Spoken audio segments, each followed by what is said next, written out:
Hello বন্ধুরা, বাঁশ আমাদের একটি নিত্য প্রয়োজনীয় জিনিসের ভিতরে অন্যতম। বাঁশের ব্যবহার নেই এমন পরিবার দেখা খুব ভার। আপনারও জীবনে, আপনারও পরিবারে কোথাও না কোথাও ওতপ্রোতভাবে বাঁশ সংযুক্ত। এই কথাগুলো আমি এই জন্যই বলছি যে আজকের আপনাদের একটা বাঁশের ঝাড় বা বাঁশের ক্ষেতের ভিডিও দেখাবো। দেখুন, বাঁশের ক্ষেত বা বাঁশের ঝাড় আমরা তো কত দেখেছি, কিন্তু এই বাঁশের ঝাড়টা কত সুন্দর। এই যে গোড়ালিগুলো দেখছেন, এগুলোকে কোর বা বাঁশের অঙ্কুর বলা হয়।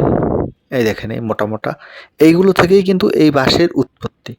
এই বাঁশগুলো চিকুন চিকুন, বিভিন্ন প্রজাতির বাঁশ আছে এর ভিতরে, এটা চিকুন প্রজাতির বাঁশ।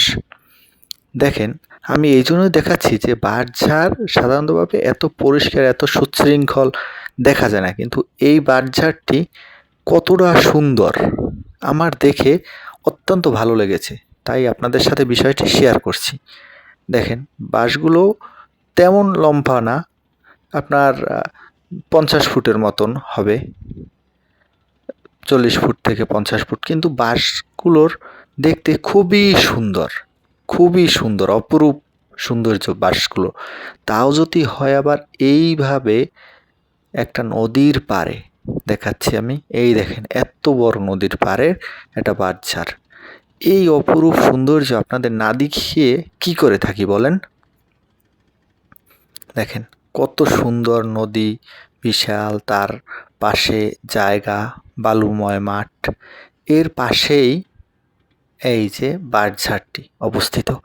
বাঁশঝাড়টি এত পরিষ্কার আর এত পরিপাটি যে না বললে বিশ্বাস করবেন না, না দেখলে বিশ্বাস করবেন না।